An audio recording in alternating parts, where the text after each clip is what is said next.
Então, boa tarde. Senhor Luciano Dias Lourenço, senhor é arquiteto da DERSA no setor de desapropriações e reassentamentos, é isso? Vou começar agora a colheita do seu depoimento. O senhor foi arrolado para ser ouvido hoje como testemunha do senhor Paulo Vieira de Souza. Primeira pergunta que eu indago ao senhor é se o senhor tem alguma relação de parentesco, amizade ou inimizade com o senhor Paulo Vieira. Não, não tenho, doutor. O senhor conhece os outros réus desta ação? Soube só para estar nas manchetes, nas informações. É o senhor José Geraldo, o senhor conhece? Sim, o José Geraldo eu conheço. O senhor conhece de onde? É profissionalmente, amigo? Não, da DERSA também. Não conhece profissionalmente? Profissionalmente. Senhora Mércia, o senhor conhece? Trabalhei com ela também. Márcia? Márcia não. E Tatiana? Tatiana também não. Não conhece? Não, Tatiana não. Ok. Senhor, então... Posso pedir só para a doutora Renata Badini participar? Ela está aí. Ela está aí. Ah, eu não tinha visto, desculpa. Não, imagina. O senhor se compromete a falar a verdade perante este juízo? Com certeza. O senhor está ciente que pode responder por crime caso falte com a verdade? Então, vou passar a palavra à defesa de Paulo Vieira de Souza. Sou Luciano, boa tarde. Primeiro, eu gostaria de pedir desculpas pelos desencontros das outras audiências. Foi culpa nossa algumas vezes, mas o senhor está sendo ouvido agora e obrigado pela sua disponibilidade. Gostaria de saber inicialmente se o senhor, eu acho que a doutora Maria Isabel perguntou se o senhor trabalha na DERSA, na área de reassentamento. Isso, eu trabalhei até terça-feira passada, dia 19, e na área de reassentamento. Isso mesmo, era gerente da área. A partir de quando? A partir de 2011, julho de 2011. Essa função de gerente de reassentamento implicava o quê? Quais eram as funções? Em julho eu não era gerente. Em julho quem coordenava a área era o Geraldo, que está aqui presente. Eu entrei como gerente em agosto. 5 de agosto que teve a nova nomeação, né? Nós trabalhamos com... Eu fui contratado na DERSA para trabalhar mais especificamente no Rodoanel Norte. Mas como a área implicava no Rodoanel Sul, no Rodoanel Oeste, são as outras áreas que tinham recentemente também, a partir do momento que eu recebi a gerência, e que virou uma gerência, porque antes não era gerência, era um departamento, depois em 2011 é que virou uma gerência, a partir daquele momento que eu assumi essas responsabilidades. Entendi. Essas responsabilidades, então, apesar de que o senhor foi contratado mais pelo Rodoanel Norte, o senhor chegou a participar de algum modo de reassentamento referente ao Rodoanel Sul, Jacopêssego e Marginal Tietê? De algum modo é vago, mas assim, eu participei porque era gerente, né? Eu estava sob a minha coordenação na gerência, eu tinha conhecimento. Também os processos, tinham vários assuntos do Rodoanel Sul e do Rodoanel Oeste e Jacopêssego em andamento, né? Não poderia deixar parar aqueles processos. Eles estavam em andamento, quem assume a gerência assume os processos juntos, né? Isso também era claro. Entendi. Então ainda tinha processos em curso, na verdade? Tinha processos em curso. O senhor sabe me dizer, nesse período de Jacopêssego, do Rodoanel Sul e Marginal Tietê, que é o objeto desse processo, como funcionava a área de reassentamento nesse período? Em termos assim, de pessoas que integravam a área e em termos de funcionamento mesmo, de quais as funções, quais as aprovações. De 2011 para frente, né? Antes do senhor não tem conhecimento? Não, porque eu não estava lá. Então não tem como eu falar nada sobre isso. Mesmo os processos em andamento não te diziam nada sobre como que as coisas funcionavam lá na época? Não, porque o Rodoanel Norte em si ele tomava muito tempo nosso, né? Nós estávamos iniciando o processo todo do Rodoanel Norte e tinha todo o BID que tinha apresentado uma documentação muito grande. O foco principal das minhas ações era no Rodoanel Norte. Tínhamos ainda funcionários que conheciam o Rodoanel Sul, inclusive já que mencionado a doutora Mércia mesmo, então, que conhecia muito mais do Sul, já que os outros empreendimentos que ela trabalhava na época. Muita coisa ficava mesmo à disposição dela e a gente ouvia e dava prosseguimento naquilo que era possível, mas eu não tinha tanto conhecimento sobre o Rodoanel Sul, Jacopêssego e a Marginal menos ainda, porque na Marginal o convênio que a DERSA tinha com a CDHU era de apoio à CDHU, na verdade, então nós não temos nenhum processo da Marginal dentro da DERSA, a gente ajudou a fazer a remoção. a gente, né? A gente como DERSA, eu estou dizendo agora, né? Como ex-funcionário da empresa. Mas o apoio que dava era muito mais mesmo, ia até o local, fazer os cadastramentos e depois essas moções que ocorriam. Mas nós não tínhamos documentos internos da Marginal. Do Rodoanel Sul, já em contrapartida, no Rodoanel Sul Jacupesco, existiam os documentos internos. Entendi. Esses documentos internos, isso eu também não sei se o senhor vai saber responder, mas esses documentos internos de Rodoanel Sul e Jacupesco, eles eram todos digitalizados ou tinham muita documentação física? Olha, quando nós chegamos, a documentação era praticamente quase toda física inicialmente. Nós que abrimos os processos todos, eles estavam todos em sacos ainda, não tinham sido abertos pelo processo anteriormente. Então foi se regularizado, foi tentando se regularizar toda aquela situação que estava dentro da empresa, né? Os documentos aí em saquinho, as pesquisas sobre as famílias, os pagamentos iniciais. Então, aquilo tudo, é bem possível, se vocês forem até a DS mesmo olhar os processos, todos os pedidos de abertura de processo foi na minha atividade, porque eles não estavam abertos. Entendi. Mas então eles eram físicos nessa época? Eram físicos. Hoje eles não são mais físicos? Hoje eles existem fisicamente também, mas estão todos escaneados. Até uma data, que é a data, eu não sei te dizer, porque é um outro departamento que controla as datas de... Entendi. Mas hoje no setor de reassentamento, o procedimento todo do reassentamento ele é feito digitalizado, é diferente? É diferente porque ele já se inicia com toda a documentação, estou falando agora do Rodoanel Norte. Sim. O Rodoanel Norte não admite você ter os saquinhos somente físicos em mãos. Você tem que receber toda a documentação, que é aí sim analisada internamente da DERSA, e ele se transforma já no processo de imediato. Não fica esse tempo que ficou, no caso, dentro da DERSA em sacos. Né?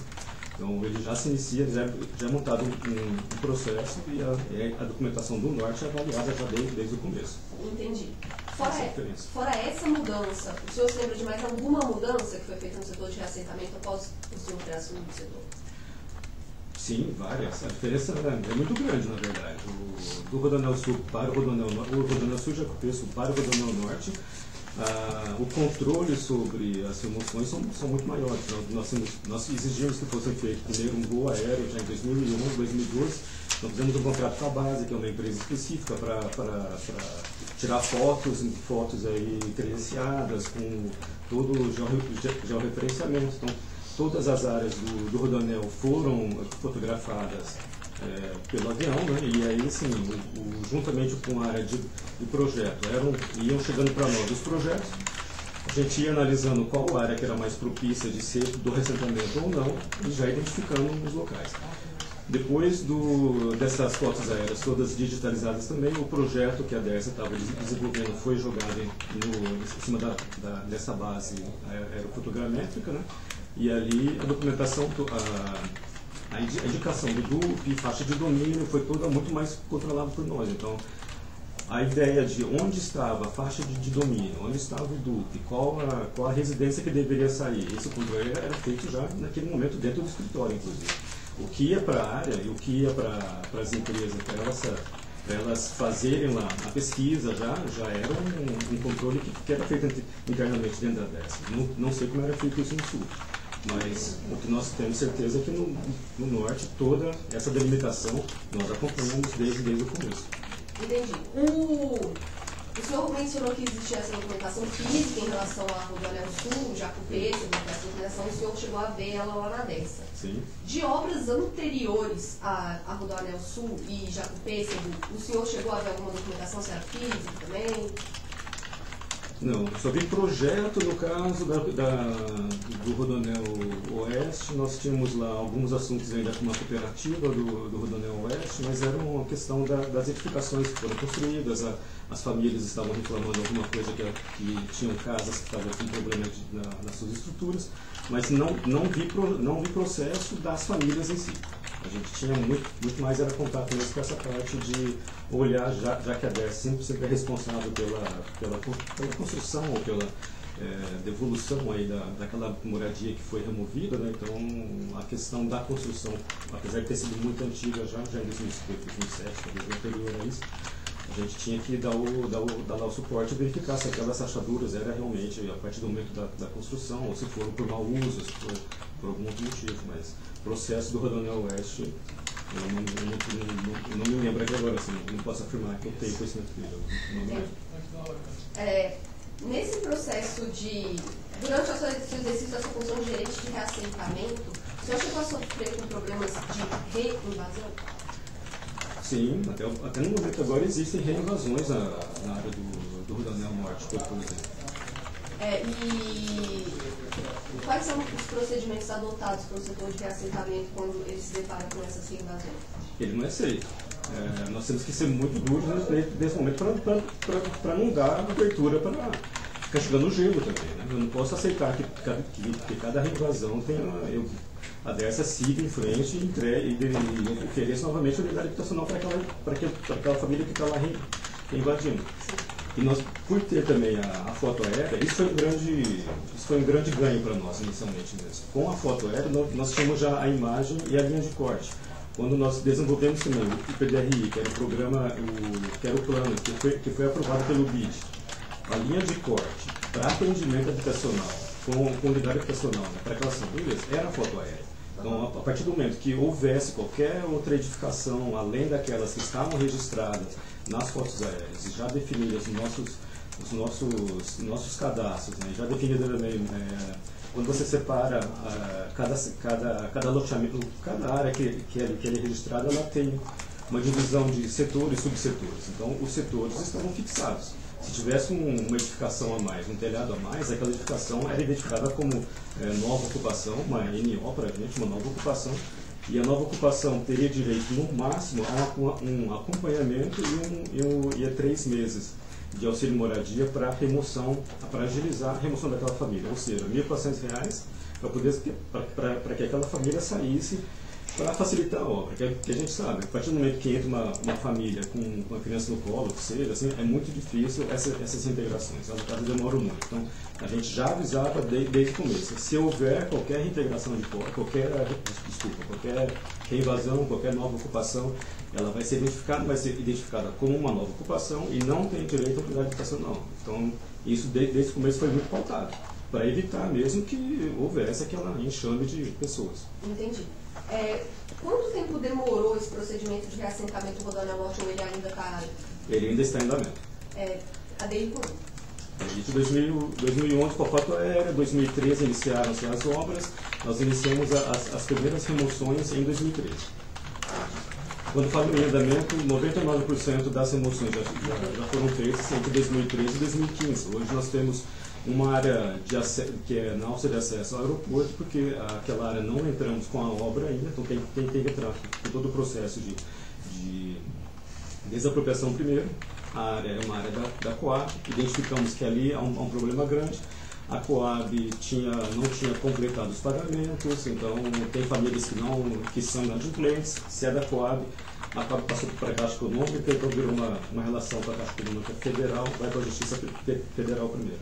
O lote era muito pequeno, eles invadiram uma área maior. Então veio para o reassentamento agora para ele trabalhar com a identificação daquelas edificações, e as edificações são pagas pelo reassentamento, mas o terreno é pago pela desapropriação. Separa-se sempre nesse sentido. Então é possível que uma mesma área você tenha tanto uma questão de desapropriação quanto uma questão de reassentamento? Sim, sim. Em algumas áreas vai ocorrendo isso. Tanto que quando nós levantamos quando o EIA-RIMA foi aprovado, eu não estava na Dersa ainda, o EIA-RIMA do Norte. Preciso falar toda hora, porque estou falando agora em relação ao Norte, é melhor separar, né? É melhor. Em relação ao Norte agora, quando eu entrei, o EIA-RIMA já estava aprovado, participei de uma audiência pública somente. No EIA-RIMA tinha assim, uma estimativa de 1.333 famílias somente de remoção. E realmente, quando você começa a identificar os loteamentos, o que tinha característica de ser um loteamento regular, como por possuir rua, asfalto, guia, sarjeta, telefone, água, esgoto, né, todas as infraestruturas legais, mas se você chega no local, pede a documentação, é um loteamento em regularização, ou clandestino, ou um loteamento que a Prefeitura de São Paulo ou de Guarulhos não tinha aprovado ainda, então estava ainda em vias de. Então, com isso, todos aqueles moradores não possuíam suas matrículas, né? Eles tinham um contrato de compra e venda, tinham um contrato de compra e venda com um loteador que às vezes tinha sugerido que ali assim, um loteamento ia ser regularizado, mas ele não foi. Então, esse problema é que o reassentamento tentava entrar e aí sim, para que aquela família que construiu na boa fé também a sua edificação, sua casa, que ela não fosse despejada, porque a nossa justiça, querendo a desapropriação, é um processo muito mais lento. Então, a edificação, a benfeitoria que é o que a gente fala, eu pago pela benfeitoria no reassentamento. O terreno, ele vai discutir na justiça, porque realmente ele não tem aquele terreno em seu nome. Ainda tinha uma matrícula, o nome de uma outra pessoa, de um outro proprietário que seja. Né? Entendi. Então sempre era esse procedimento. Entendi. O senhor sabe dizer se houve solicitação para o senhor, no caso, ou para alguns funcionários do senhor do setor de reassentamento, para que eles incluíssem irregularmente moradores no programa de reassentamento? Na minha administração, né, no tempo que eu estou lá, nunca. Rodonel Norte. O senhor chegou a conhecer ou trabalhar com o senhor Paulo de Souza? Não. Alguma vez o senhor conversou com ele? Também não. Também não.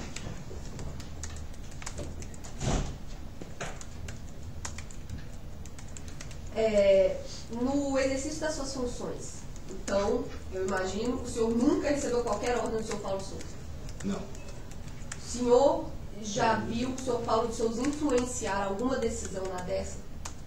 Não, porque no momento que eu estava lá, eu já não trabalhava mais na DERSA, né? Então eu nunca falei com ele, nunca tinha decidido dentro da DERSA. Mas o senhor sabe se ele influenciou alguma decisão na dessa depois que ele saiu de lá? Não tem como saber. Nunca foi passado isso.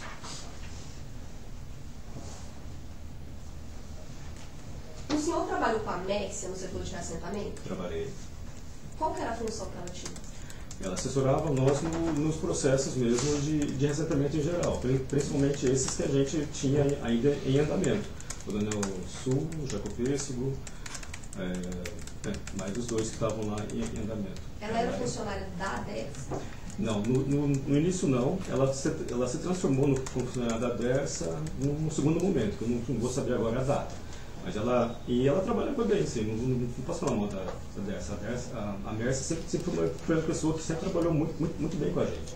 No Rodonel Norte, principalmente, todas as ideias mesmo de trazer uma maior regularidade ao processo, não em relação à foto aérea, mas em relação a ter o cartório presente sempre, todas as assinaturas tem que chamar o cartório para poder verificar se a pessoa que está assinando é ela mesmo que está sendo removida.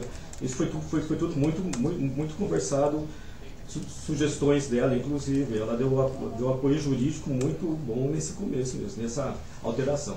As modificações todas positivas muitas delas vieram de sugestões da Mércia, inclusive. Ela era assessora jurídica?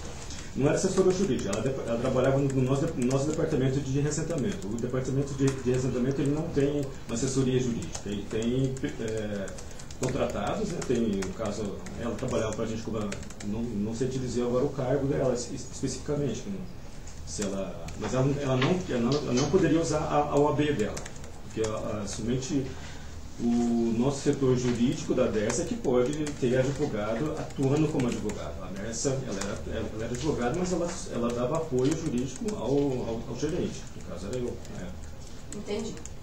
E o senhor sabe dizer os custos para liberar a frente de obra, caso você fique com a obra parada um dia ou uma semana, o senhor sabe os custos disso?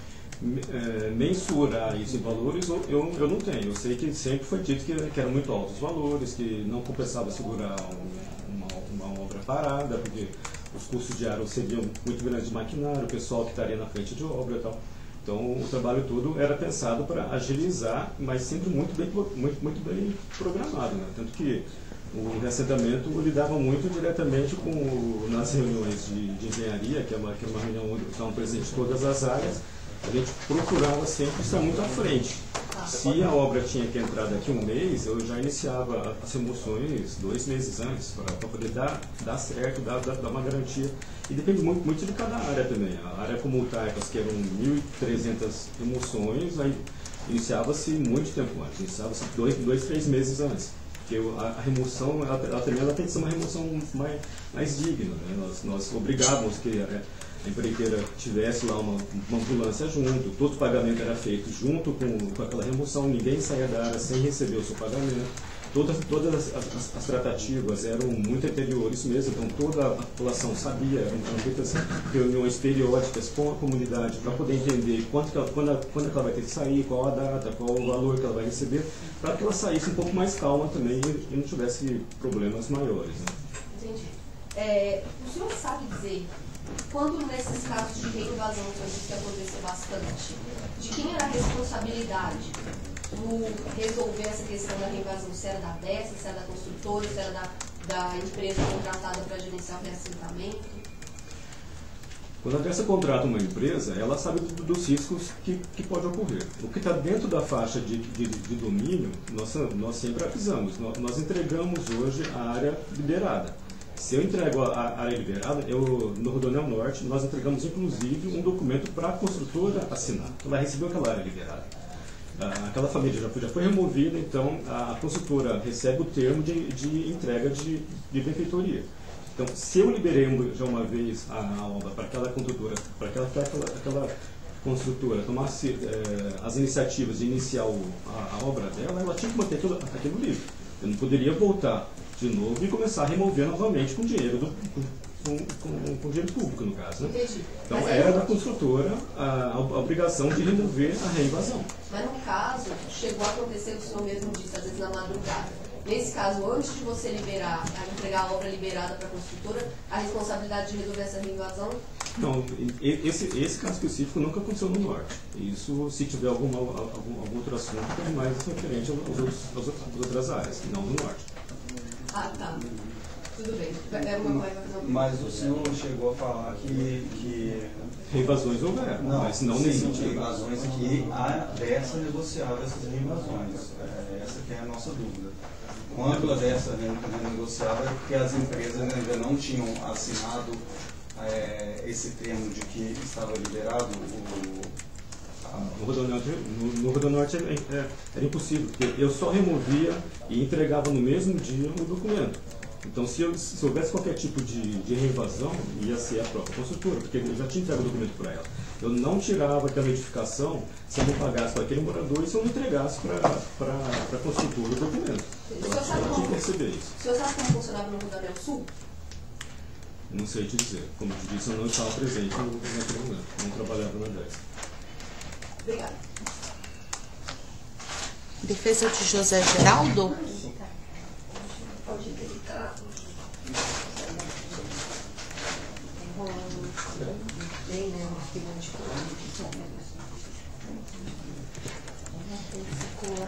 Tudo bem, Luciano? Só voltando um pouquinho na questão dos reinvasores, você falou que hoje a postura é muito rígida, né, que não tem negociação, mas, salvo engano, você disse que há o pagamento de um auxílio.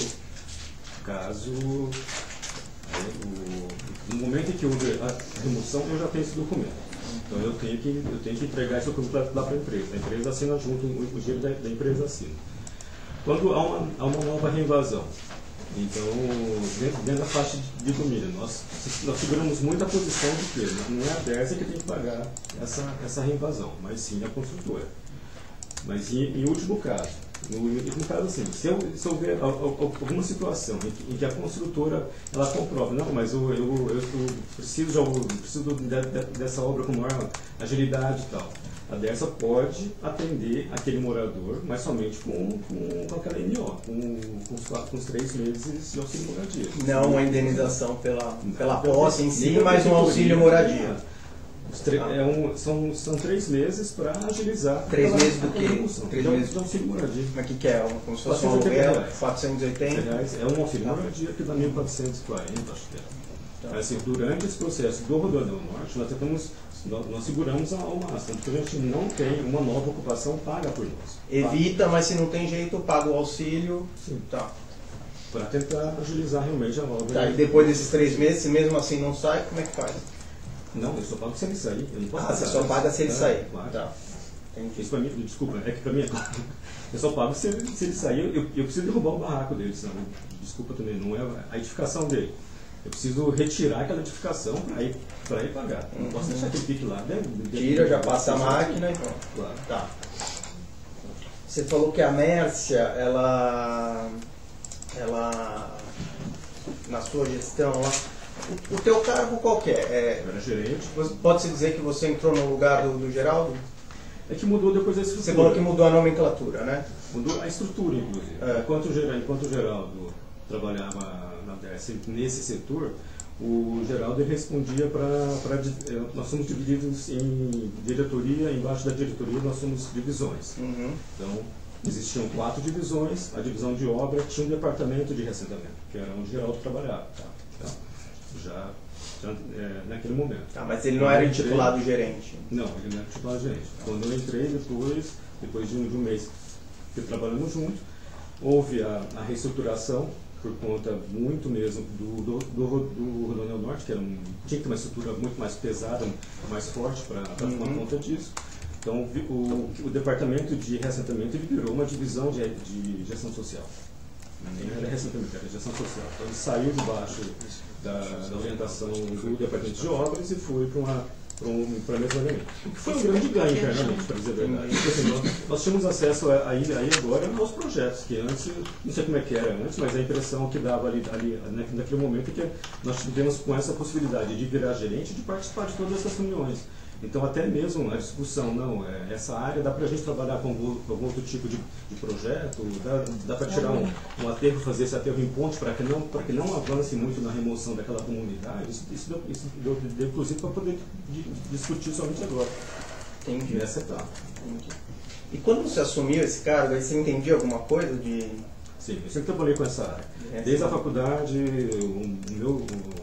desde 86, de 87, eu trabalhava já com essa área de... Não era especificamente com reassentamento, mas muito mais com organização de favela, era novas ocupações, trabalhei muito... A faculdade que eu fiz foi na PUC de Campinas, havia um laboratório, Miriam Maricato era nossa professora, a Nabil Bondu, que era nosso professor, então conhecemos muito dessa área. Vim trabalhar com a Irondina primeiro, em 89, e por conta desse currículo, dessa minha história, sempre trabalhando com comunidade,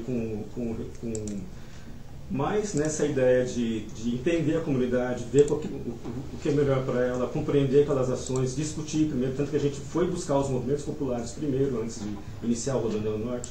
Então, muito do Rodoanel Norte se iniciou-se com uma conversa maior. Nós buscamos o movimento. Em Guarulhos mesmo, teve reuniões com os movimentos, com os movimentos de moradia anteriormente, para poder explicar o que era o Rodoanel Norte, quais eram as interferências, por que aquelas comunidades iam ser removidas ou não. Então, essa busca foi dada a minha experiência mesmo. Entendi.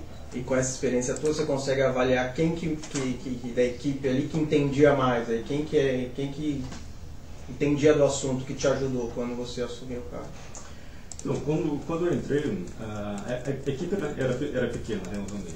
A Mércia estava lá, tinha já uma... Estava lá, quando estava lá, estava dentro dos processos que a Dersa realiza, desde o Rodoanel Oeste. Então, das questões da Dersa, a Mércia conhecia muito. Ela conhecia muito. Então, o Rodoanel Sul, o Rodoanel Oeste, o meu da Jocopesco, muito do que estava ali acontecendo, eu tinha que procurá-la, ou conversar muito com ela nesse sentido, porque ela conhecia muito mesmo, ela tinha toda a história. E você falou que ela ajudou a implantar as melhorias no Rodoanel Norte. Isso. Você tem conhecimento do que ela incluiu o nome de parentes no trecho sul? Tive conhecimento praticamente no momento da denúncia do Franco, na verdade. Entendi. E aí, qual a impressão que você tinha dela? O que mudou? Inicialmente é difícil de dizer, porque era uma pessoa que estava comigo como um braço direito, praticamente. Um braço direito. Te surpreendeu? Me surpreendeu. Porque é o que a gente... É o que eu comentei anteriormente, né? Todas essas sugestões e até mesmo a discussão de vulnerabilidade, elaboração de grupos de vulnerabilidade muito imersa dava muitas sugestões e sugestões boas mesmo. Que, querendo ou não, por mais experiência que eu tivesse na área de favelas, hoje não falo mais favela, mas de comunidade, de urbanização dessas áreas todas, eu não conhecia o processo da Dersa. Então, eu estava ali há um mês, daquele mês para frente, você começa a ter contato com um sistema que é diferente do que você está acostumado. Fora que sempre eu trabalhei do lado da assessoria, assessoria às comunidades. Trabalhei em prefeituras também, Mauá, Santo André, Mauá e São Bernardo, por exemplo, em São Paulo. Mas sempre do lado, analisando aquelas ocupações e verificando o que poderia ser feito para manter as famílias ali e reestruturar aquelas famílias lá. A remoção que a Dersa realiza já é um sistema muito diferente, porque ele tem que remover, porque vai ter um empreendimento naquela área. Então eu preciso retirar aquela família. E para retirar aquela família, eu preciso ter uma relação com ela também, eu preciso entender o que acontece. Então, eu acho que muito desse acompanhamento que tinha junto com a Merce, inclusive, de sugerir, vamos instituir o cartório para todos os pagamentos, vamos instituir o cartório para todas as remoções. Muitos documentos da Dersa hoje possuem cartório junto.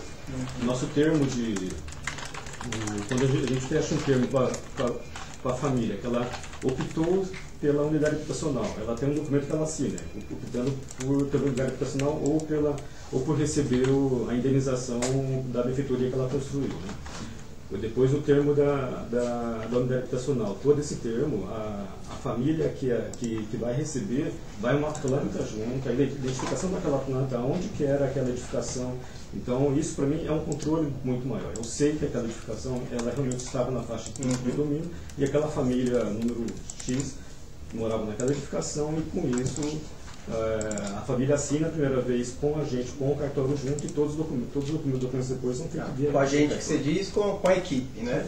Você não está presente quando assina? Quando a família assina, não, mas todos os documentos, como são já encartados em processo, o processo ele vem para mim. Tá. E, por fim, a aprovação final do pagamento, falar, tá ok, esse caso aqui pode pagar. Como é que funciona hoje em dia? Ou funcionava até você? Não, nós temos um sistema, né, dentro da Dersa que chama Workflow. Então é elaborada uma agenda para poder realizar os pagamentos. No Rodoanel Norte, como nós temos uma parceria com a CDHU, todas as famílias, primeiro, quando vem lembrando sempre, nós ajudamos a fazer as delimitações das remoções. Então eu tenho as plantas comigo. A gente verificava os processos e sabia quais eram as áreas. A partir daquele momento que a família assinou lá o documento, que é o termo de unidade habitacional, é gerado as agendas para pagamento, aí depois os pagamentos são liberados primeiro pelo financeiro, depois passa por mim, o gerente da área, e assim por diante. O que é? Você dá um ok, aparece uma tela, você dá um ok? Está o nome da pessoa, o valor que ela tem que receber, de que área que ela está sendo removida, e a agenda que chega para mim, estou com a bala na mão. Posso jogar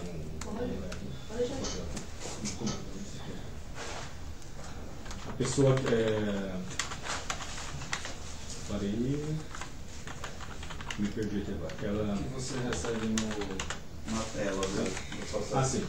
Então, a tela vem para mim pelo computador. E eu recebo a agenda para poder liberar aquela agenda ou não. Na agenda, o que a gente sempre pede? Para ter o número do processo da pessoa, o nome completo, aí qual o número da PC, que é essa prestação de contas, que é o nosso pagamento, nosso pedido de compras, que é considerado como pedido de compra, no nosso caso da família, né? Então eu verifico o número da PC, o valor que é dado, o nome da pessoa e o número do termo. Então isso aí você dá ok e bota a tua senha. Quanto você faz por dia desse? Quanto você fazia até ser demitido? Nas remoções, quando chega... Bom, tinha momentos de tarefas que a gente tinha 40, 50 por dia. O total foi maior número do que o Sul? Ou não, em números mesmo, verificando, nós no Rodoanel Norte nós removemos 4.600, está chegando agora 4.600 famílias. No Rodoanel Sul, pelo que eu me lembro, já tinha sido mais, Rodoanel Sul, a Jacupês, por exemplo, chegou a 6.000, o Rodoanel Sul foi um pouco menos, 2.000, 3.000 paradas. Em números absolutos, o anterior foi maior. Tá.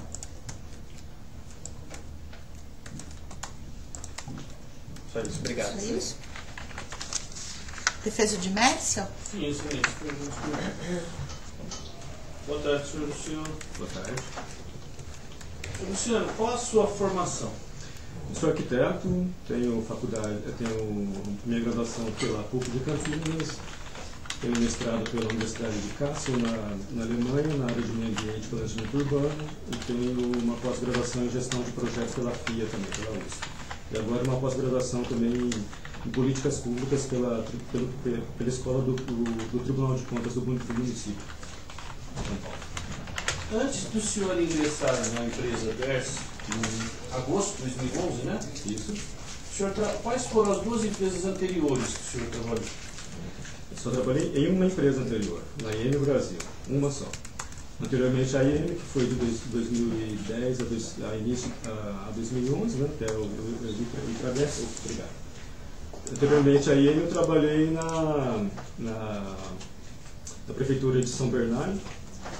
Lembrando que pensando mais nas duas últimas, né? As duas últimas, a última mesmo foi a IEM Brasil e a penúltima foi na Prefeitura de São Bernardo. Anteriormente a isso eu tinha trabalhado na Prefeitura de Várzea Paulista, aqui na região de Campinas, na Jundiaí. E anteriormente ainda, aí sim, eu trabalhei em outras empresas, mas mais voltadas a meio ambiente.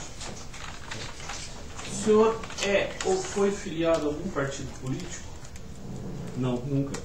Apesar de sempre ter trabalhado no PT, até quando eu entrei na DERSA foi um dos motivos que eu levei o meu currículo primeiro e já falei de cara, meu currículo está aqui, venho de 4 prefeituras do PT.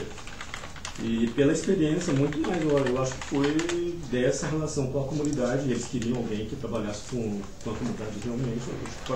O currículo, além das prefeituras, tinha uma menção forte lá, a minha graduação, a pós-graduação, todo o meu currículo profissional. Fui professor de faculdade também, então acho que o currículo pesou bastante nessa escolha.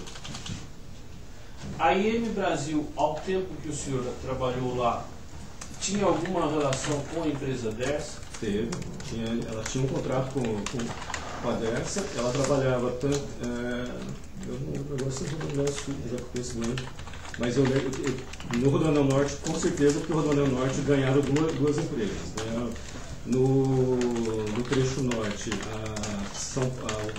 nós dividimos o Rodoanel Norte por municípios, né?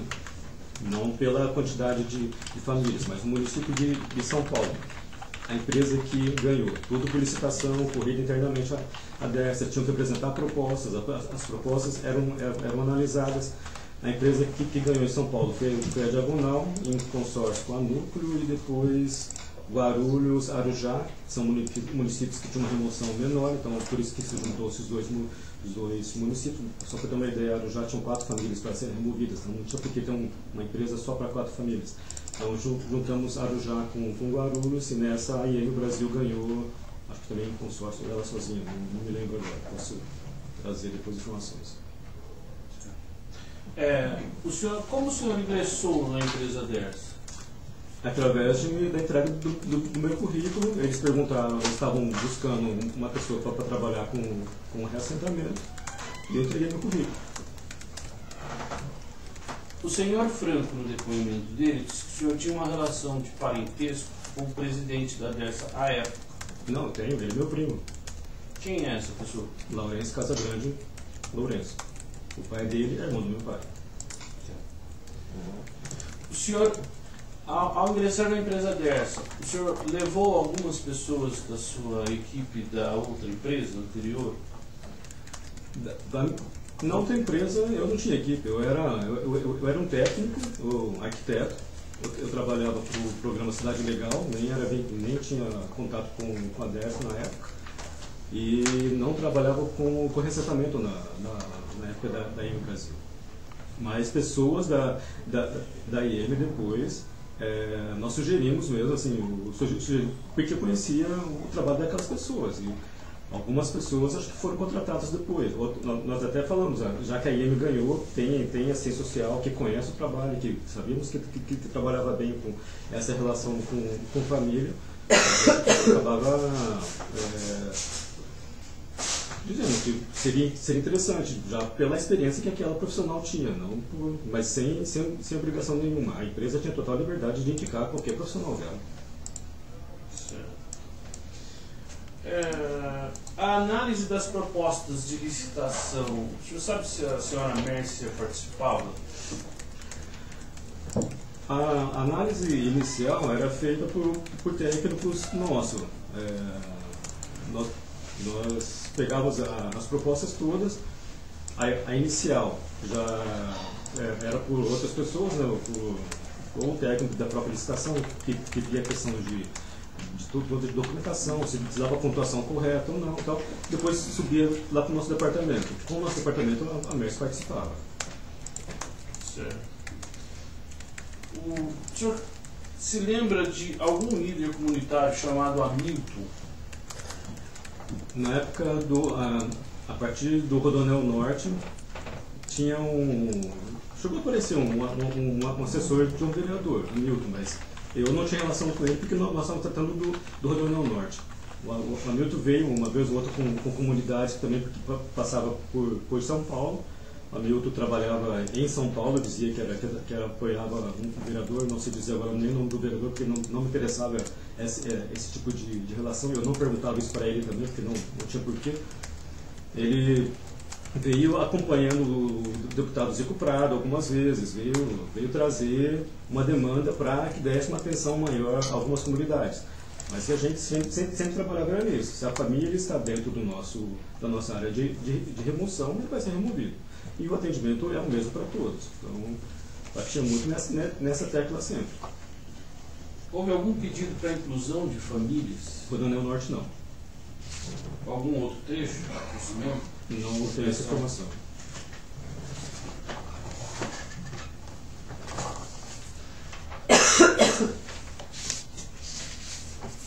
A senhora Simone, que trabalhava na IM Brasil, o senhor tem alguma lembrança dela? Tenho. Ela trabalha também no Rodoanel Norte. É uma ciência social, uma socióloga, na verdade. Ela trabalhava na IM Brasil e veio também trabalhar depois, muito apoiando, ela nunca foi dessa, mas como a gente precisa de ter pessoas que trabalham próximos, a gente chama vários técnicos nossos para trabalhar próximo da ali. A Simone é uma dessas. É ciência social júnior, na época, hoje talvez seja pleno. Tá? Quando o senhor assumiu o cargo no lugar do senhor Geraldo, houve e qual o período da transição? Eu entrei na DERSA em junho de 2011, assumi o cargo em julho, então nós tivemos um mês ali de transição. Não me lembro se o Geraldo ficou mais um mês ou um pouco no departamento, acho que não, acho que ele foi designado direto para ser fiscal de obra de um novo empreendimento da DERSA. E a partir daquele momento a gente já não tinha uma relação direta, mas como ele era fiscal de obra do empreendimento, claro que tinha ações também de recentemente naquelas áreas. Então trabalhamos, sempre tinha um contato com ele. Quando o senhor assumiu o ambiente de trabalho, o senhor passou a administrar, houve alguma mudança? Eu faço a pergunta. O senhor pode descrever como era o ambiente de trabalho da equipe de reassentamento quando o senhor assumiu e houve alguma mudança física? Física de andar, de sala, coisa do gênero? Qualquer tipo de mudança. Bom, mudança física teve a sala que o Geraldo ocupava, nós invertemos a sala para poder ficar a minha sala ficava mais no meio da equipe, então eu via os dois lados do prédio. Mudança física, mudança de equipe, não teve alterações grandes, porque a equipe já conhecia o trabalho. Lembrando sempre, a equipe da DERSA é sempre muito pequena, então nós tínhamos lá um número pequeno de profissionais que já estavam acostumados com aquele trabalho, não tinha como continuar as coisas que estavam ali em andamento e começar um projeto novo, trocando a equipe inteira também e começar do zero. Isso não tinha como fazer. Então as pessoas que estavam lá permaneceram.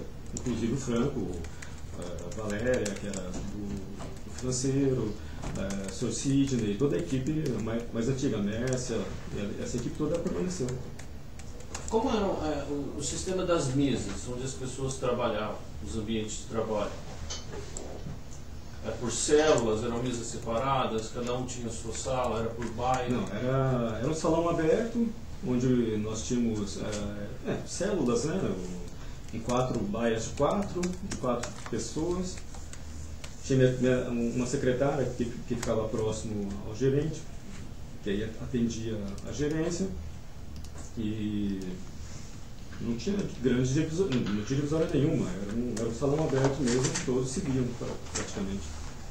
Com relação à senhora Mércia, o senhor mudou de lugar, de meio de trabalho, foi seccionado? Com o decorrer do tempo, sim, porque tem situações que a gente precisa de ter uma atenção maior. Acho que não foi de imediato, não. Depois de 7, 8 meses, ou talvez um ano, a partir do momento que a Mércia foi contratada pela Dersa também, e nós precisávamos de ter uma sala para maior concentração, inclusive. Nós temos, até para poder ler todos os relatórios, ter a parte social, não dá para você ficar no meio de muita gente conversando, e tem processos entrando, tem pessoas atendendo no telefone. Então, a Mércia estava, assim, numa sala à parte, depois com uma outra pessoa. Acho que ela ficava sozinha, ela sempre estava na mesma parte com uma outra pessoa. E aí nós fechamos uma sala para dar mais essa possibilidade de leitura, inclusive, né? E a sala, nós pegamos um L do prédio. Então teve um canto do L depois que nós fechamos para deixar uma sala mais restrita, a parte de pagamentos, que aí as pessoas que vão tratar, que precisam de uma concentração maior para de digitalização e tal, ficaria mais nessa sala. O senhor teve algum atrito com o senhor Franco? Tive sim. Por favor, descreva. O Franco era uma pessoa que ele veio de uma outra, ele veio da Dersa, mas de uma outra área da Dersa. Ele trabalhava muito com as operações. E aí, quando ele veio para a Dersa, ele não tinha vários setores, não tinha onde colocá-lo. O nosso departamento é pequeno, estava sempre precisando de gente dessa. Por quê? Porque as ações nossas de campo, elas têm que ser acompanhadas. Eu não posso deixar tudo na mão da gerenciadora e da consultora também. Então, era o que a gente pedia, para que tivesse também pessoas para poderem ir a campo. Então, quando o Franco entrou, um dos trabalhos dele mesmo era ir para campo e verificar se a reunião estava acontecendo, se tinha algum incidente, mas sempre nessa etapa mesmo de verificação. Só que era difícil, a pessoa às vezes não vinha trabalhar. Como nós temos poucos trabalhadores, eu ficava cobrando, você tem que vir, você tem que trabalhar. Então, tanto que nós tentamos várias vezes em vários procedimentos. Vamos passar para ele umas atividades específicas. Tentamos passar as atividades específicas. Aí começamos a cobrar depois resultado. Não tinha resultado. Como a Mércia estava embaixo de mim, eu estava em muitas reuniões externas, na época, lembrando bem, eu estava no Rodoanel Norte, fazendo reuniões com várias prefeituras, São Guarulhos, além dos secretários, fazia reunião com as UBS, com as escolas, para poder falar dos empreendimentos. Eu não tinha tanto tempo dentro da Dersa.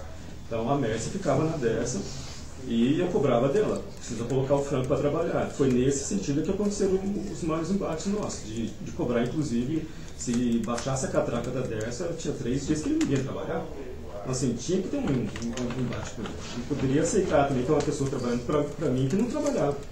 E precisava de gente trabalhando. Então tinha esse embate todo. E a Mércia cobrava dele.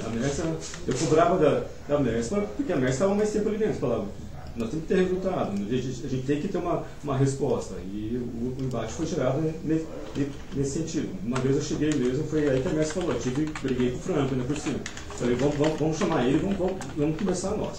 Não tem problema nenhum, a gente assume, eu preciso cobrar dele também. Eu preciso entender que não é uma cobrança sua, mas sim nossa. O departamento está cobrando. Eu preciso que você trabalhe. É a função de trabalhar. Então, se puxar as catracas deles, dá para ver bem. Tinha mês que ele trabalhava 10 dias mês. É uma pessoa muito difícil para lidar. E nenhum departamento queria aquela pessoa dentro. Tanto que a gente tentou passar o Franco várias vezes para outros departamentos. Ninguém queria o Franco. Era difícil. Alguma vez ele surtou, ou teve uma explosão de violência em algum ato, alguma reunião perante o senhor? Eu não posso dizer que foi um surto, numa dessa repreensão ele ficou bravo mesmo e saiu falando, mas isso para mim foi uma reação mesmo mais forte de uma pessoa que não estava que não estava aceitando aquelas cobranças de trabalho. Mas não foi assim um surto de quebrar coisas, não. Foi um surto de ficar alterado e sair reclamando, então, realmente. Tanto que depois, num certo momento, nós pedimos a exoneração dele, falando, não tem para onde mandar, não tem para onde ir. Aqui dentro não dá para ele ficar mais. Eu estou com uma pessoa que estava ocupando um cargo dessa que não está trabalhando. Eu preciso de alguém comigo que vá realmente para a área, que me traga um relatório, que faça fotografia, que verifique o que está acontecendo. Eu não tinha relatório dele. O senhor alguma vez comprou ou compra bens em leilões? Sim, isso eu compro. O meu apartamento foi comprado no leilão da Caixa. A senhora Mércia alguma vez participou de algum leilão representando? Me representando? Não, porque eu sempre comprei. Eu faço a oferta na Caixa mesmo. Eu mando meu envelope fechado. Tem como ela me representar. Não é compra que você levanta a mão e fala que você dá um valor X. Isso nunca aconteceu. O meu apartamento que eu comprei, que eu moro nele hoje, é esse endereço em que eu estou até. Ele foi comprado com um envelope entregue na Caixa. A melhor proposta que ganhou. No caso, que foi a minha. Tem mais, silêncio. Defesa de Márcia? Boa tarde. Boa tarde. Por algum momento, em alguma oportunidade, a Mércia lhe apresentou a irmã dela, a Márcia? Não. O senhor presenciou ela em algum setor do DERSA, assinando, indo lá para representar alguém, ou recebendo pagamento? O senhor se recorda disso? Como eu não conhecia a Márcia, eu nem sabia depois que a irmã da Mércia chamava Márcia, então se ela esteve na DERSA, talvez eu possa até ter passado por ela, mas não me lembro de ter visto na DERSA. De forma assim, geral, quais eram as formas de pagamento que haviam? Bom, eu só conheço a forma de pagamento do Rodoanel Norte, né, do Rodoanel Sul. Depois que eu entrei, nós aprovamos ainda alguns, mas é tudo pelo workflow e a pessoa ainda no Rodoanel Norte. É tudo pago via cartão eletrônico, que é a CDHU, é que paga para nós as indenizações. É em cheque administrativo, pago direto para aquela família, com o recibo, registrado no cartório, com a assinatura dele, recebendo aquele documento, Rodoanel Norte, isso, né? E mesmo essa remoção, quando tem que acontecer, quando a família ocupou, que nós removemos naquela etapa, que consideramos como uma nova ocupação, ele recebe também via cartório os 3 meses com cheque administrativo. Anteriormente não era assim, eu conheço porque eu vi no processo. Mas de forma que tinha também depósito em conta, parece que era feito anteriormente. Mas a partir do momento que nós entramos no Rodoanel Norte, não foi cortada essa possibilidade. Não existia mais a possibilidade de depósito em conta. O nosso financeiro não deixava mais fazer essa explicação.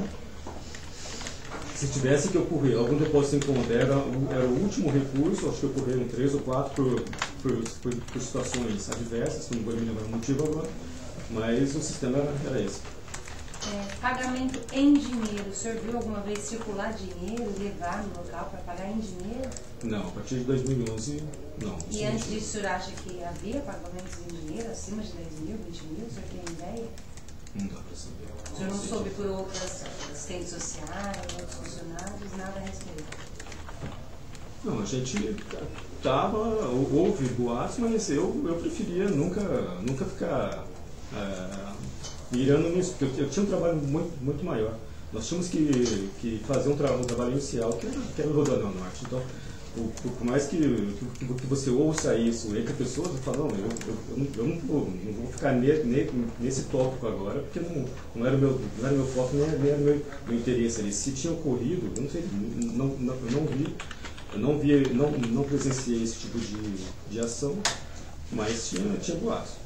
O senhor sabe me dizer se o senhor Franco ele chegou a um pequeno período, ou ocasionalmente, dirigir para algum funcionário lá, de levar até o banco, retornar? Se isso ocorreu em algum momento, o senhor viu ou soube?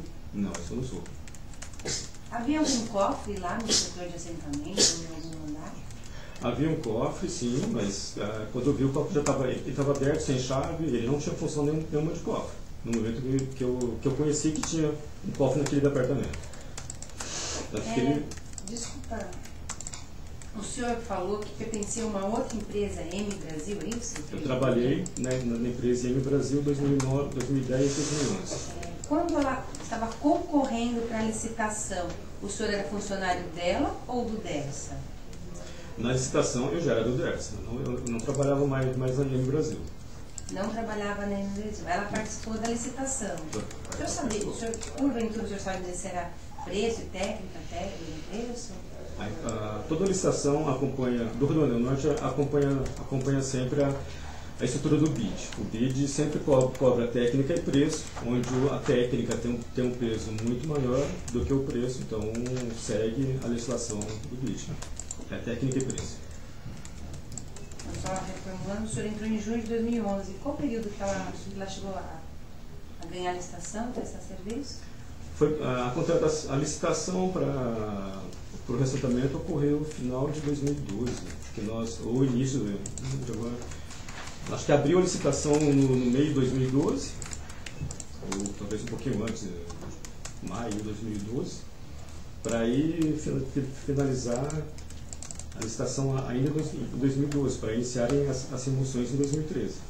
Os demais funcionários mencionados pelo advogado da Mersa, eles também estavam antes ou depois de quando ela saiu vencedora na licitação?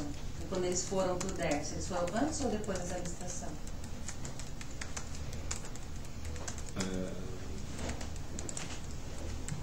Só tem a Simone. Só a Simone. Ela foi antes ou depois da licitação? Não vou me lembrar de datas agora, porque não me recordo de datas agora. O senhor sempre trabalhou na área de assentamento, comunidade? Eu tenho na verdade, acho que mais curiosidade do que só como advogada. Vamos imaginar que a pessoa esteja lá por locação e o dono do imóvel queira uma indenização. Os dois são indenizados? De que forma? No Rio Grande do Norte, por seguir uma regra do BID, os dois não são indenizados. Eu tenho a família que mora naquele local, ela não mora porque ela quer. Foi a condição que aconteceu. Então, o inquilino, ele tem direito à unidade habitacional, somente à unidade habitacional. Ele não tem direito à indenização. E o proprietário, entre aspas, o dono daquela benfeitoria, que construiu aquela benfeitoria, ele só tem direito à indenização. Ele não pode optar pela unidade habitacional. Sem mais perguntas, obrigada. Márcia, né? Então agora Tatiana. Sem perguntas? Ministério Público Federal. O senhor disse que no Rodoanel Sul o senhor encontrou vários saquinhos com documentos e tal, que tudo era feito manualmente, né? Isso.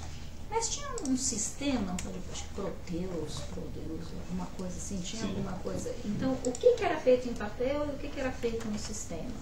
As pesquisas todas que são feitas inicialmente de cadastramento mesmo, quando você chega na área, cadastra as famílias, é tudo feito no papel inicialmente mesmo.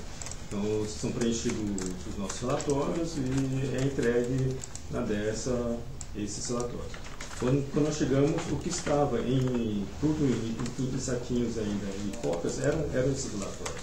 O Proteus, pelo que entendi até hoje, do Rio Grande do Sul, estava registrado todas as famílias que tinham direito a receber a unidade habitacional ou auxílio moradia, né? Quem tem direito à unidade habitacional até a unidade sair recebe o auxílio moradia e quem recebe indenização também. A Dersa não consegue pagar se ela não registrar o nome daquela pessoa no sistema dela. Então, mesmo que não estava o processo aberto, existia o nome daquela pessoa, para poder pagar para ela o auxílio moradia ou a indenização que foi paga anteriormente, talvez, existe o sistema.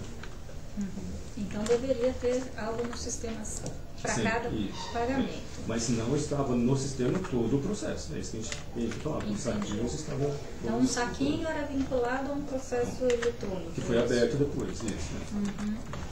Ele foi aberto depois, mas já tinha tido o processamento, o pagamento e tudo mais. Isso, mas isso não é um processo físico, isso é só um processo interno, eletrônico mesmo. Então, por exemplo, se chamasse uma pessoa X, eu sabia que teve pagamento para ela, mas se você procurar o processo dela, não tinha.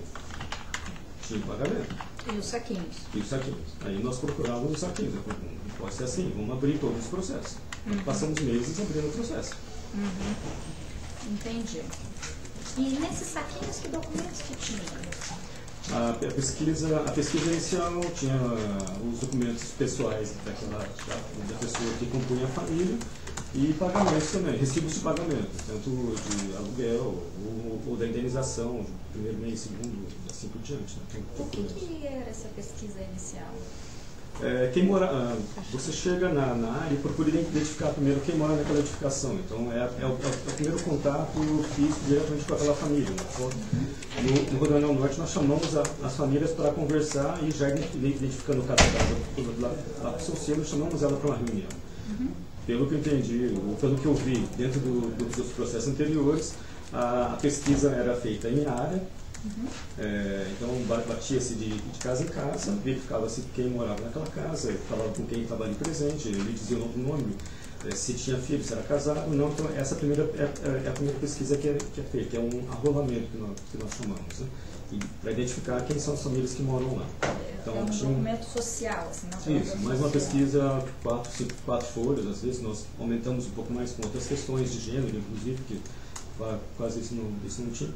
E identificava, primeiro, se a família tinha escolaridade ou não, mas era o casal, o pai, a mãe, quantos filhos, ou qual a relação entre eles, se eles tinham parentesco ou não, ou se eram 2 ou 10 casais que moravam na mesma edificação pela situação financeira que tinha. Então ele identificava-se as 3 famílias separadamente também.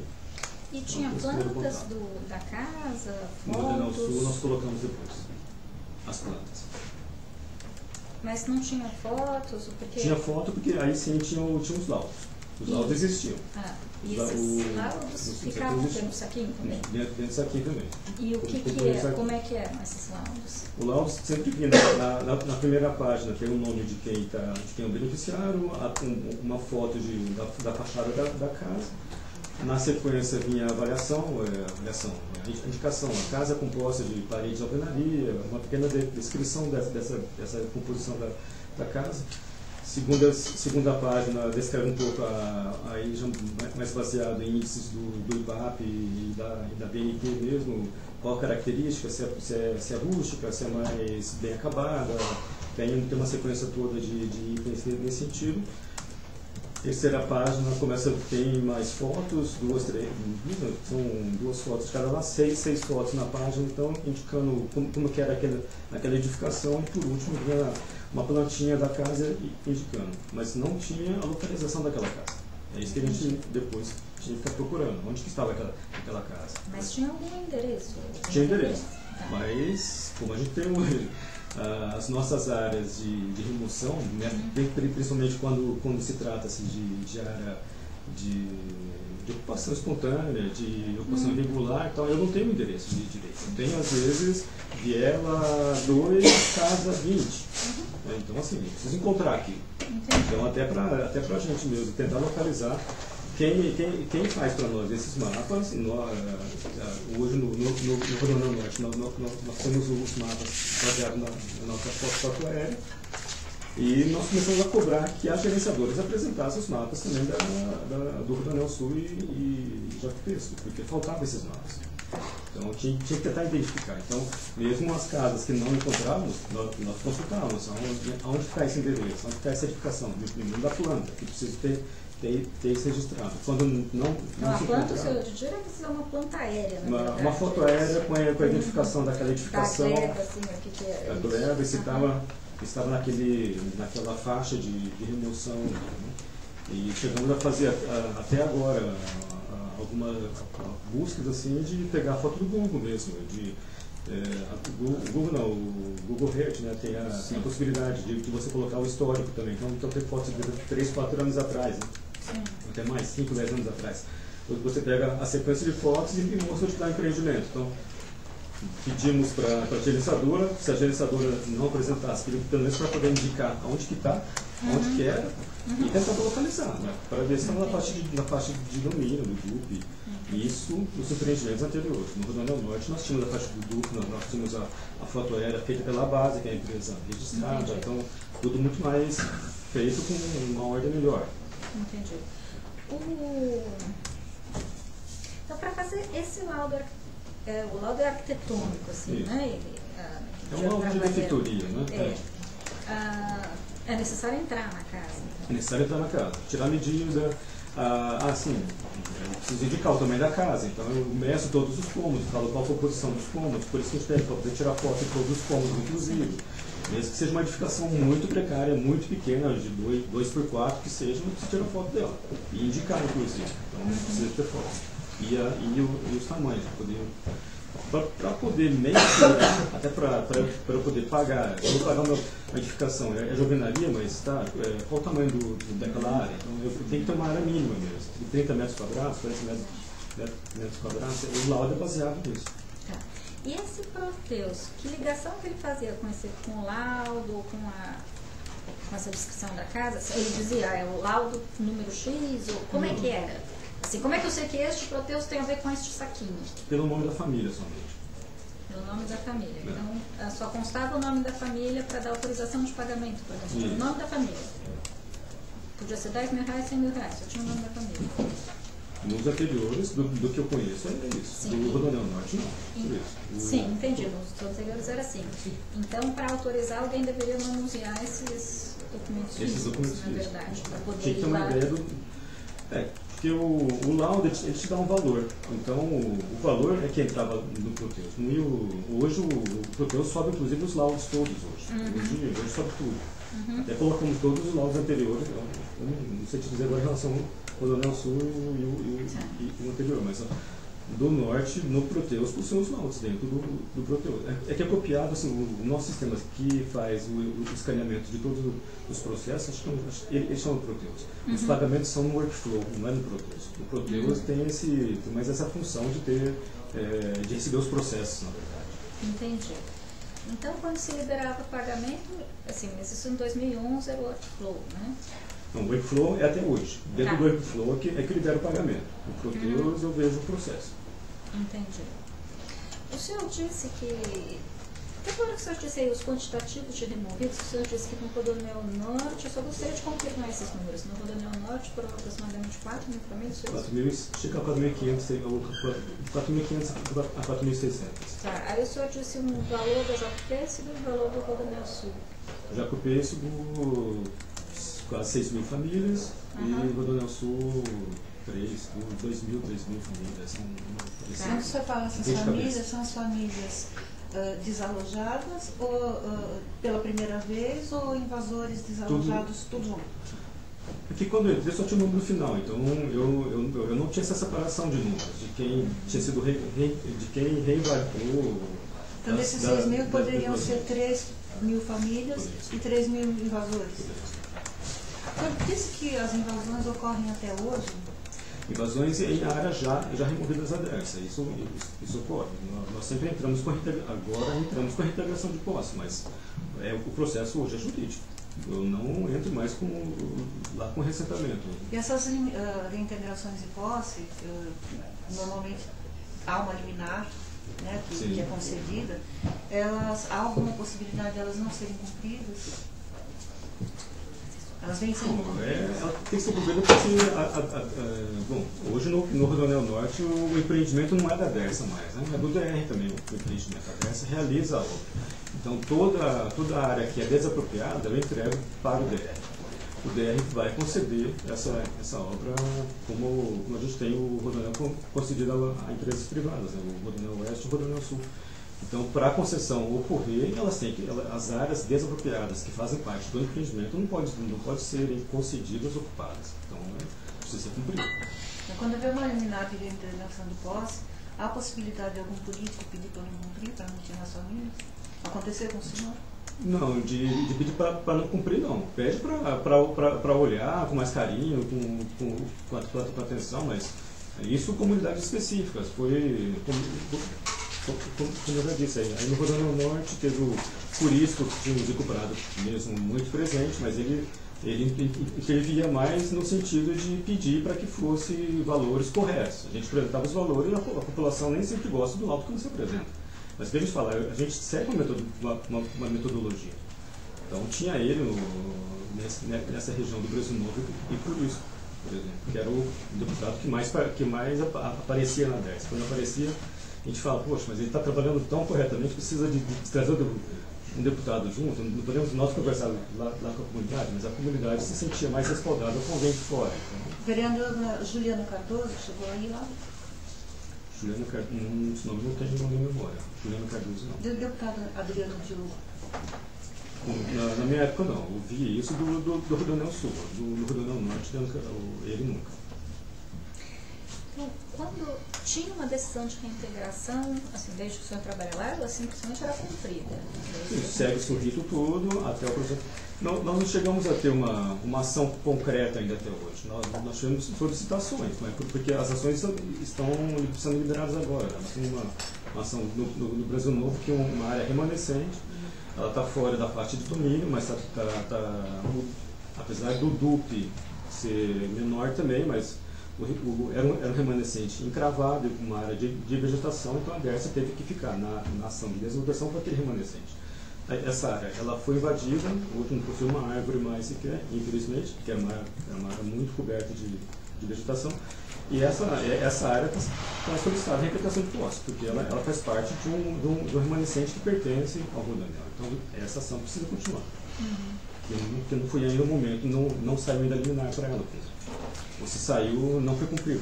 Até a terça-feira passada eu sabia que não tinha data marcada para o cumprimento dessa reintegração. O senhor disse que analisava aproximadamente 40, 50 processos por dia, né? Provável. Quando, na época de remoção mesmo, às vezes era até mais, porque as remoções ela tem que ser feita, quando falo não é analisar. Na época de remoção eu estou assinando os termos já, né? Então eu já olhei os processos anteriormente. A análise de processo era contínua, mas em épocas de remoção, que eu, como gerente, assinava os termos, e tinha que o termo tá assinado para poder ir para o financeiro. Aí o financeiro fazer as liberações, né, as PCs, os pedidos de conta, e liberar o cheque administrativo, tinha que estar com a minha assinatura. Então eu tinha que andar com aqueles processos, eram 40, 50 processos por dia. Entendi. E desde 2011 o senhor trabalha lá, existia algum valor de alçada para passar para alguém hierarquicamente superior ao senhor, para autorizar pagamento? Assim, não, mas os nossos valores todos eles, até os R$350 passa pela diretoria. Até o auxílio mudança, que é R$350, ele passa pela diretoria, inclusive. Você pergunta se o valor é maior. Não, estou dizendo que todos os valores a diretoria aprova junto, inclusive os de R$350. A diretoria de reassentamento ou financeiro? O financeiro. Que era o diretor da engenharia assina primeiro. Eu vinha do financeiro primeiro, que prepara o cheque, passa para mim como gerente da área. Da minha posição de gerente já ia para o diretor da engenharia primeiro, que era o Pedro da Silva, e depois ia para o diretor financeiro, que era o Benjamin. Então acho que era talvez diferente na época anterior, porque outras testemunhas falavam que existia um valor de alçada para passar em outras instâncias, mas talvez tenha mudado, né, depois de funcionamento. Acho que sim. Da minha parte, todos eles, inclusive esses menores. Os pagamentos eram feitos... O senhor disse, né, que depois não foi feito mais em conta corrente, isso foi evitado. Isso, evitava-se ao máximo. E aí ele era feito... O cheque administrativo depositado em conta. Depositado numa conta da pessoa, do beneficiário já. Tanto que para ele apresentar, para ele ou tirar o cheque, ou depositar o cheque, ele tinha que apresentar o documento dele também. Era depositado em conta para a gente. Com cheque administrativo em um dia. E se ele não tinha documento, como é que fazia? Então, para isso, nós preparamos várias ações. Né? A minha função foi muito nisso. O Rodoanel Norte, antes de começar todas as remoções, nós fizemos casamento comunitário, fizemos ações de jornada da cidadania, onde tirava-se RG, fazia documentação de divórcio, pegava as crianças, fazia documentação dela. Tinha muita gente que não estava inserida no NIS, incluímos várias pessoas no NIS. Então, esse papel inicial de providenciar toda a documentação necessária foi feita nesse período, de 2012, a partir do momento que tinha gerenciadora, com a gerenciadora junto. Então, foi buscar ter um máximo de documentos. O máximo não tinha que ter documento. Se não tinha, o SIC é uma boa parceria nossa, que é com a Secretaria do Estado também, a fazer a identidade da pessoa. Não, se não tivesse problemas com o judiciário também, se tivesse, aconteceu de um nosso beneficiário ser preso. Porque assim, que junto com o SIC da Zona Norte tinha um departamento militar junto, né? Então você leva a pessoa para poder tirar o documento, a pessoa está sendo procurada. Aconteceu, infelizmente, mas não podemos fazer nada. A gente exigia que tinha que ter documentação. A documentação era obrigatória, tinha que ter o RG e o CPF. Então, todos os nossos termos possuem RG e CPF, por exemplo. Umas duas perguntinhas só e encerro. A doutora perguntou para o senhor a despesa por dia de parado para limpar a frente de obra. O que significa limpar a frente de obra? Exatamente. Não é parado para limpar, mas parado para não ocorrer a obra, né? Eu acho que é mais nesse sentido. O que eu entendi era assim, a obra parada ela quer ter uma despesa. A obra parada significa que bom, os nossos empreendimentos, os empreendimentos da DERS, eles são muito grandes. Então exige um maquinário que às vezes não temos aqui. Tem, por exemplo, os furadores de túnel que veio da Espanha. Então, são equipamentos alugados também, que as construtoras alugam. Então, esse custo todo, a gente sabe que é um custo alto. Tem custo de manutenção, tem custo dos profissionais parados naquela frente de obra, tem o custo do próprio canteiro de obra que fica, as pessoas também à disposição. Mas a razão da parada, então, seria uma razão técnica? O que a gente... o que o ressentamento nunca... O custo maior é esse. Sei lá, aquele dia choveu, não pôde fazer a obra, enfim, por isso? Não, por que para uma obra? Então, muita ação, eu posso ter uma comunidade que não saia, por exemplo. Acho que foi esse sentido que ela perguntou. Se eu não consigo trabalhar com aquela comunidade de forma mais adequada. Tá, mas a obra pode ser parada por outros motivos que não a comunidade. Claro, isso sim. Isso frequentemente ocorre? Frequentemente não, porque se para por conta do tempo, tem que fazer algum outro tipo de serviço. Mas eu não conheço tanto assim a parte da obra em si, mas eu imagino que ela faz o túnel enquanto está chovendo, por exemplo. Um exemplo, eu posso deslocar a minha equipe.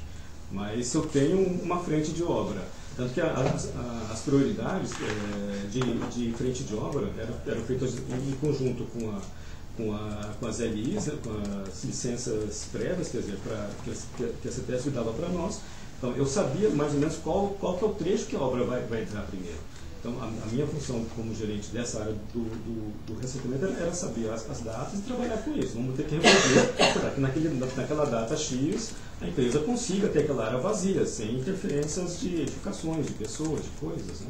Então, para não dar esse motivo de ser esse motivo de interferência. Ok. E a última pergunta, o senhor disse que trabalhou na DERSA até dia 19. Isso.